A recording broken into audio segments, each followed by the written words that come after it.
Joining us now, former Director of National Intelligence, Jim Clapper. He's now a CNN national security analyst, of course. Good to see you, sir, as always. First of all, your take on how the AG has handled this process culminating in today. Well, to be honest, Chris, I'm a bit disappointed. I think the Attorney General clearly is trying to paint as favorable a light on the Mueller report as possible, and when you read it, it's pretty devastating. I'll tell you, though, the big thing for me, the big deal for me in this was laying out in very rich detail the magnitude and pervasiveness of the Russian interference in our election in 2016. And personally gratifying because of the intelligence community assessment that we rendered on January 6th of 2017, briefed then President-elect Trump on about the Russian interference. But this report, we only scratched the surface. And I hope Americans will take the time to read that. You know, collusion, obstruction aside, the big deal to me is the magnitude of the Russian interference, and no one can say they didn't interfere and in fact, I think, taint the election. And like the president did on the world stage with Putin right by his side, where he said, I don't know why it would be Russia, and then they tried to say after that he said wouldn't. It was about as clumsy as all the other cover-ups that we see in this report. They knew there was interference. They tried to benefit from it. They did things that were wrong. They lied about the same. But those don't equate with crimes. So, Mr. Clapper, where does it leave us in terms of what to do with this information? What would be a righteous move by Congress?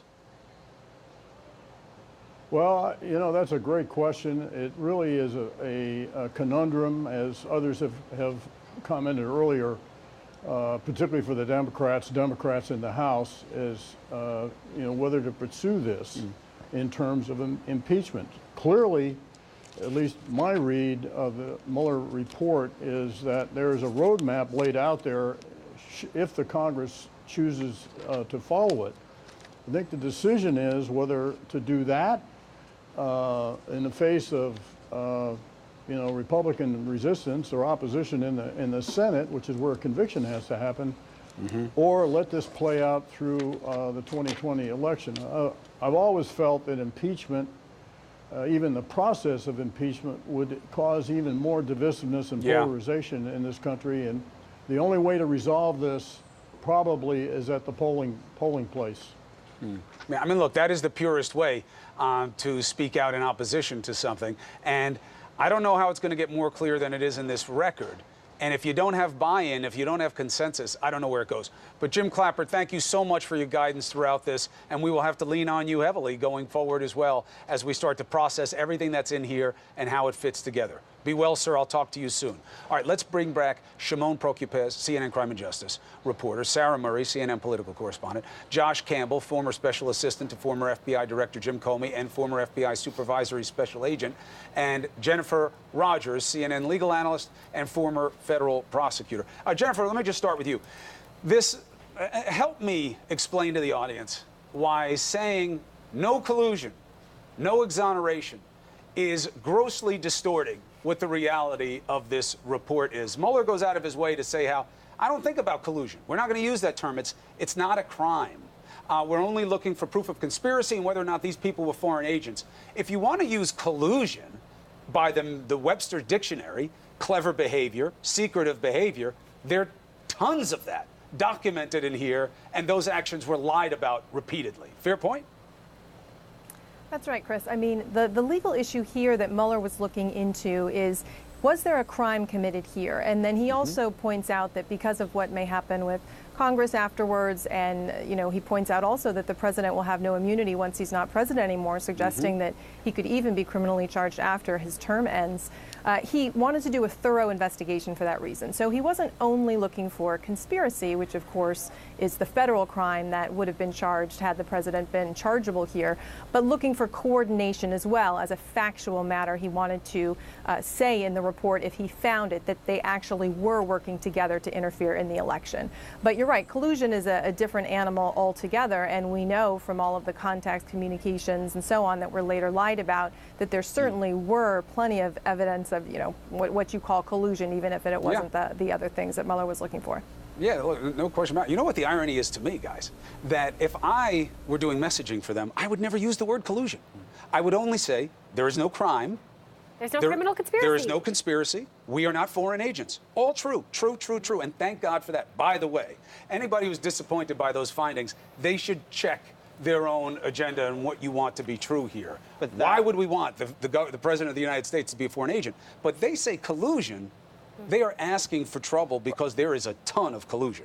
But then they maybe admit that they had these contacts with Russians. For the president, even reading this report, when you read about the different people who worked for the president who were interviewed by Mueller, there was always concern for Trump to somehow say, well, the Russians helped me win this election. And he would go out of his way in everything. The Russians did try to help him win the election. He does not Whether want or to not they had admit an impact, I don't know how you would measure it. But the intent was clear. Well, I mean, and that's the thing. Look, yes, we are all, as Americans, happy that there is no finding of criminal conspiracy here, but we do see that time and time again, they were willing to accept this help from the Russians, that the president was, then the president-elect or candidate, I can't remember the time exactly, was willing to go out there and say, Russia, if you have Hillary Clinton's emails, give them to us. This is not the kind of behavior I think that most of us want to see from people who are running for president, this willingness to accept help from other countries who want to meddle in our election and want to cause chaos. Because remember,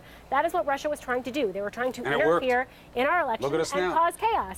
And to that extent, it was a success. So whether it's a criminal conspiracy, whether it's collusion, I mean, this was still a hugely disruptive force in an American election. Look, Josh, look what we've spent 2 years trying to figure out. We shouldn't need to be having this conversation. We shouldn't have campaigns doing this, being saved by their own ignorance. The reason Trump Jr. didn't get charged, according to the report, is we couldn't tell whether he willfully broke the law, which means we don't know if he was smart enough to know that trying to get help from foreign powers, let alone inimical ones, is a bad thing to do that would equate to a campaign finance violation. Pretty low bar. He's lucky he didn't clear it. That's right. And you look at the intelligence community assessment, and no one with a brain that isn't influenced by politics would look at the set of facts that our intelligence community came up with and conclude that the Russians didn't help, that they weren't favoring Trump over Hillary Clinton. Obviously, we've heard for a long time that the president looked at that as possibly, something going against his legitimacy. But the problem here, fast forwarding, all of that political noise, is that the Attorney General, we can't lose sight, has allowed those political talking points, the no collusion, to pierce that independent layer inside the Justice Department and stood at that microphone and repeated those remarks, no collusion, but then also took it a step further. And this is what really concerns me. And I've talked to people who have this same concern now. Imagine a defense counsel, a defense lawyer out there who is now has a case pending for the Department of Justice. If they now look at what Barr did for the president, saying, well, there was no crime, so we can understand if the president was frustrated, if he was angry, and using that as some kind of excuse. I would imagine that any defense counsel worth their salt out right now is working on that same plan. If I have a case before DOJ, my client's being prosecuted, and I think he's been treated unfairly, I'm going to bill him as unfair, and I'm going to bill him as being, felt like he's but they're frustrated, not president of the and United use that States. as a defense. I got to tell you, this goes beyond this, though, Chris. I think it's a good defense. I mean, please, feel free to push back on it, but I think it's a good defense for the president here. If you believe that the president knew that there was no Russian agent in his midst, that nobody was doing that, and that he was open for business, and he is a man of questionable ethics and scruples, so that's his mindset. I'll get it any way I can get it, right? And then when he finds out they're going to come after him for doing things that he doesn't believe were illegal, so now he's angry. And he's president of the United States, which means he can express his anger in ways that would be wrong for us. He can tell people to do things. He's in charge of all these things. He has, Article 2 constitutional mandate. I think he's got a good defense, at least in the public sphere. It's a good defense, but the Attorney General should not be the one carrying the water. 100%. If the president's lawyer wants to do that, that's fine. 100%. But again, to stand there at the Department of Justice and exactly make that case what Barr is very said. troubling. Here's exactly what in his press conference today. Yet, as he said from the beginning, meaning the president, there was, in fact, no collusion. This came from the Attorney General's mouth today. That's an irresponsible statement. One, because it's a point of advocacy, and two, it's not accurate in terms of the body of this report. And the report also goes on to say, look, there was no criminal conspiracy between Donald Trump and the Russians, between the Trump campaign and the Russians. But it goes on to say, you know, essentially there was a reason that Donald Trump was so scared of this investigation, because they knew it could dredge up things that could be personally uncomfortable. Why would you react that way? Embarrassing, If Sarah Murray politically finds out that damaging. they're looking into you about whether or not you colluded with Russia, that's not going to be your reaction. And there's a line in the report that says, you know, they also could have uncovered things that the president believed were crimes. Yeah. Maybe that they weren't actually crimes, maybe it didn't rise to that level, but, you know, there was reason for the president to be concerned, and you could argue, some attorneys would, that there was reason for the president then to try to obstruct justice.